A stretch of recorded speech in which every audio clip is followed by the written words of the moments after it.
qayg'uni qandoq tugutish masalasi muhokama qilingan bu kitobga nima uchun charchashdan saqlanish masalasi so'zlangan bir bo'lik maqolani kirgizib qo'ydim. Sabab intayin oddiy. Chunki badanimiz ziyoda charchab ketsa, ko'p ballada psixologiyalik tamponligimizni yo'qtimizda, ko'nglimiz toza xush bo'lmaydi. Shuning uchun doktorlar ziyoda yerish charchash bizning zukam va uningdan boshqa yuz necha xil kasallikka qarshi turish iqtidorimizni tuvallatib yitirganligini aytadi. Ruhiy kasalliklar doktorlarga ayonki, yerish charchashmi osonli kishilarda qo'rqish ruhiy holati va ruhiy jihatda xotirjamsizlikni paydo qiladi. Shundoq deb aytalamizki, yerish charchashdan saqlanish ma'lum ma'nodan aytganda psixologiyalik tamponlik yo'qotilishning oldini oladi. Yuqorqi tushuncha hargizmi ko'ptirayotganlik emas. Agar Emmort Youngborsonning nuqtai nazari bo'yicha bo'lganda, yerish charchashning odamga keltiradigan ziyni texmi ig'ir bo'ladi. Chicago Universiteti patologiyalik psixologiya tadqiqot ishxonasining mudiri Emmort Youngborson orom oldirib davolashning klinik tadqiqoti bilan ko'p yil shug'ullangan. U tadqiqot natijasini yakunlab, uzluksiz mukammallashayotgan orom elish, siz orom elishingiz kerak degan ikki parcha kitob yozib chiqqan. Uning qarashicha, odamning kayfiyati ozodi bo'lsa, odamni titit qiladigan ish bo'lmaydi ekan. Bundoq chiqib aytganda, ozodilik odamning ko'nglini xotirjam qiladi.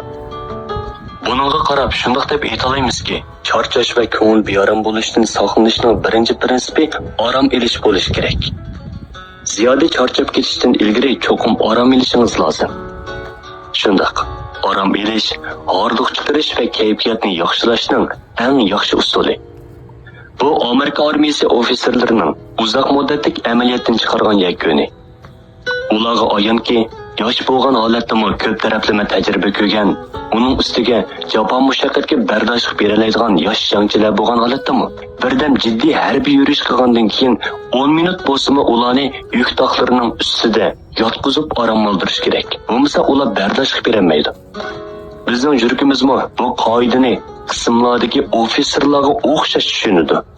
Bu har kuni badanimizga yetarlik qon yetkazib berib, badanimizdagi har qaysi a'zolarni normal harakat qilish imkoniyatiga ega qiladi. Uning kundalik xizmat miqdori bir odamning 20 tonna ko'mirni 1 metr egizlikdagi pashtoqqa tashlashga sarf qilgan kuchiga teng keladi. Mana qarang, shundoq ig'ir xizmatga u 50 yil, 70 yil, ba'zida hatto 90 yil bardoshlik berish lozim. Bu qandoq bardoshlik beralaydi? Harvard Universiteti tibbiy davolash fakultetining doktori Walter Conron uning sababini tushuntirib berdi. U mundaq deydi: kishilarning hammasi yurakning xizmati to'xtab qolmaydi deb qaraydi. Amaliyotda u har qitim tarag'anda bir qitim qisqa vaqt orom olib oladi. Agar normal ahvolda u sekundiga 70 qitim so'qadigan bo'lsa, undaqda uning bir kunda ishlagan vaqti 9 soatga yetmaydi. Shuning uchun biz shundoq deb aytamizki, yurakning har kunlik orom olish vaqti jami 15 soatga yetadi. Ikkinchi dunyo urushi mezgilida Winston Churchill 70 yoshdan eshib qolgan edi. Biroq Angliya armiyasining Germaniyaga qarshi urushiga qo'mondonlik qilish uchun u har kuni 16 soatdan ishlashga to'g'ri keladi. Bu haqiqatan kishini hayron qoldiradigan mo'jiza. Buningda nima sir bor? Aslida u har kuni tushdan burun soat 11 gacha karvatda yetib turib ishlaydi ekan. Yetib turib doklad ko'rdi ekan. Har xil buyruqlarni berdi ekan. Turli muhim yig'inlarni ochar ekan. Tushlik tomoqni yeb bo'lib, yana yotadi ekan. Kechki tomoqdan ilgari 2 soat orom oladi ekan. U azaldan horg'inlik his qilmaydi ekan. Chunki uning ilgirlar tayyorligi bor ekan. U kunda necha qitim orom olg'ashqa zehniy kuchi yetarli bo'lib, tun yarimigacha ishlayoladi ekan. Dunyo xalqi ikki jihatda John Rockefellerga ko'z tikadi. Birisi uning g'oyat zo'r boyligi. Ikkinchisi uning kamdan kam uchraydigan uzoq umr ko'rishi. U 98 yoshga kirgan. Buning sababi qayerda? Ba'zilar bu uning ajdodlarining uzoq umr ko'rishi bilan munosabatlik deydi. Lekin texmi muhim sabab shuki, u har kuni tushlik tomoqdan keyin ishxonasida yetibla yarim soat uxlab oladigan bir xil yaxshi turmush odatini yetildirgan. Nurg'un kishilarga ayonki, Rockefeller tushda orom olayotganda Amerikaning Zontonidan telefon kelgan taqdirdami olmaydi. Shuning uchun Daniel Joserin Odam nima uchun charchaydi nomli nodir asarda mundaq deb yozadi. Orom elish hargiz hech qilmaslik deganlik emas. Orom elish darmon to'plashdan derak berdi. Amaliyotda orom elishning hammasiga undaq uzoq vaqt ketmaydi. Ba'zida 5 minut mugdi bosimi ortiq chiqadi. Amerikaning kaltak top cho'lpini Connie Mark manga musobaqadan ilgari birdam uxlab olmasa, maydonga tushib birdam o'ynamayla utirib qo'ydiganligini. Lekin 5 minut uxlab olsa, oxirgacha bardashlik berdiganligini, qilcha horg'inlik his qilmaydiganligini so'zlab bergan edi. Ba'zilar Eleanor Roosevelt'dan eringiz Amerikaning Zontoni bo'lgan 8 yil ichida Zontonning birinchi xonimi bo'lish sifatingiz bilan nurg'un faoliyatlarga qatnashishingiz surgan gap. Shuncha ko'p jiddiy va og'ir xizmatlarning o'tisidan qandoq chiqsiz deb so'ragan.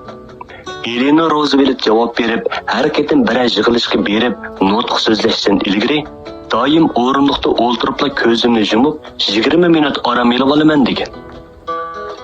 Men Madison shahrining Baygi maydonida Amerikaning g'arbiy qismidan kelgan Podichilar baygi bo'yicha mahorat ko'rsatish mohiri Gina Autry bilan uchrashgan edim.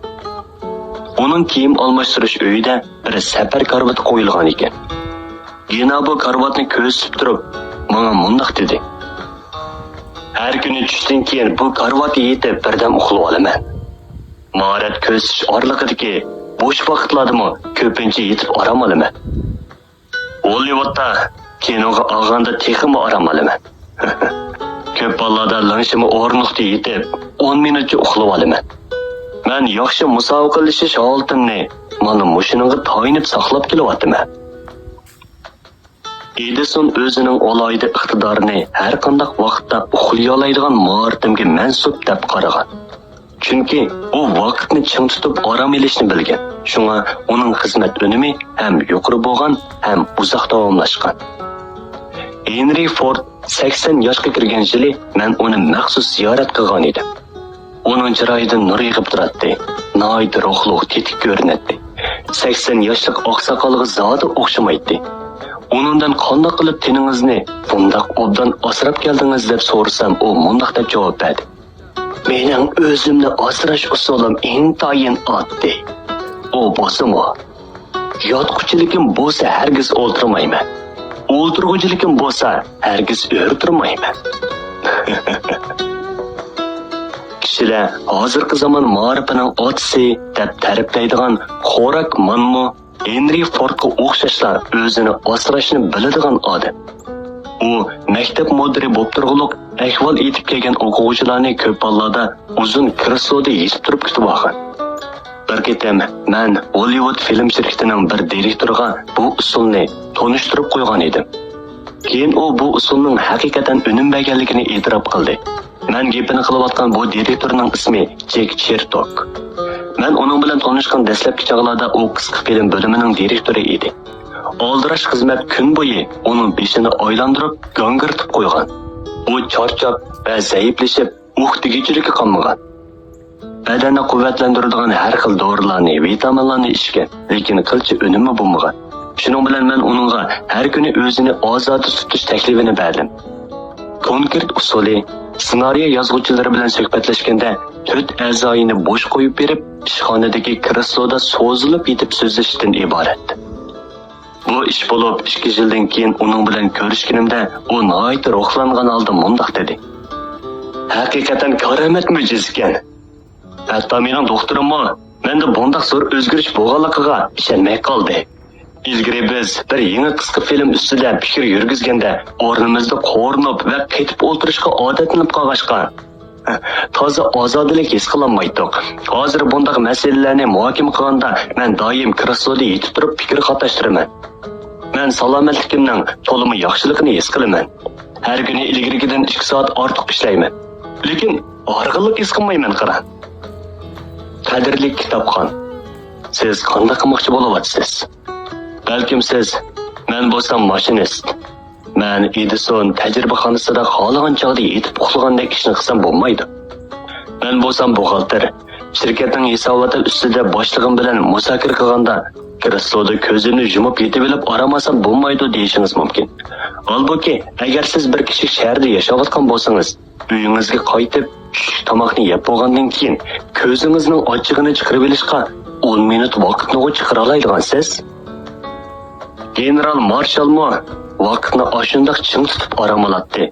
Bu urush mezgilida Amerika armiyasining eng oliy qo'mondonlik shtabida ig'ir vazifa o'tayotgan bo'lsa-mu, tushlik tomoqdan keyin cho'qim birdam aram olishim lozim deb qaragan. Mubodo siz 50 necha yoshga berib qoldim. Texmi ko'p umr ko'rishni orzu qilish xiyolimmi yo'q deb qaraydigan bo'lsangiz, albatta ko'p so'mlik jismoniy xavfsizlantirish rasmiyatini darhol bijirib olganingiz tuzuk. Hozirgi dunyoda o'zining oxiratligini tayyorlash uchun ketirgan xarajat hamon ko'p bo'ladi. Balkim ayolingiz bir yigit bilan to'y qilish maqsadida xeyli ko'p xavfsizlantirish puli elishga tashna bo'lib turayotgandi. Navoda siz tushda orom olish fursati chiqaramisiz? Hech bo'lmaganda kechki tomoqdan ilgari bo'lsa bu 1,5 soat yetib edi. Bu bir romka xushbo'y abjash haraqdanmi arzon to'xtaydi. Uning ustiga jiroq kelgusi nuqtai nazardan qaraganda abjash haraqdanmi bakrak foyda qiladi. Amaliyot isbotladiki, agar biz tushdan keyin soat 5-6 larda 1 soat uxlab oladigan bo'lsak, har kuni 1 soat xizmat vaqtini ko'p qo'lga keltirgan bo'lamiz. Buning sababi nima? Kechki tomoqdan ilgari uxlagan 1 soatga kechasi uxlagan 6 soat vaqtni qo'shganda oran 7 soat bo'ladi. Bunda uxlashning unumi uda 8 soat uxlagandagidanmi yaxshi bo'ladi. Ko'p yaxshi bo'ladi. Jismoniy emgak bilan shug'ullangan kishilar texnik yetarlik arom olishi kerak. Bu nuqta Bethlehem Polat shirkati fan tadqiqot o'rnida ishlaydigan injener Frederick Taylorning tadqiqot dokladida isbotlangan. U normal ahvolda bir ishchining o'tri hisob bilan har kuni 47 tonna cho'yinni yutkiyalaydiganligini, holbuki bu yerdagi ishchilar amaliyotda oran 12,5 tonna cho'yinni yutkab charchab holidan ketganligini bayqagan. Nima uchun ular eng ko'p bo'lganda normal ish miqdorining oran 4 dan 1 o'tisidan chiqalaydi? U bu masalani deb Semit ismli bir ishchi ustida alohida tekshirish epag'an.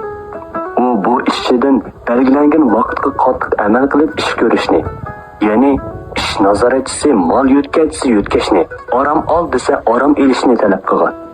Natijada Semit har kuni normal ko'rsatkichni o'rinlay oladigan bo'lgan.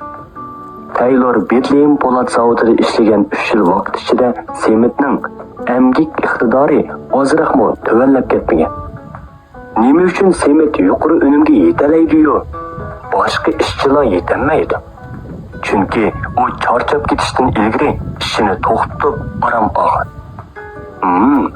U soatiga taxminan 26 minut ishlab 34 minut orom olgan. Demak, uning orom olgan vaqti ishlagan vaqtidan ko'p bo'lgan. Biroq shundoq turg'unib uning emgak unumi boshqa ishchilarnikidan 4 ta'sir yuqori bo'lgan. Ishonmasanglar Taylor yozgan ilmiy boshqarishning asosiy prinsiplari degan kitobni o'qib bekinglar. Oxirida yana takrorlab qo'yay. Sizlar orom olishning muhimligini harbiy qismlardagi ofitserlardek to'nib yetishinglar.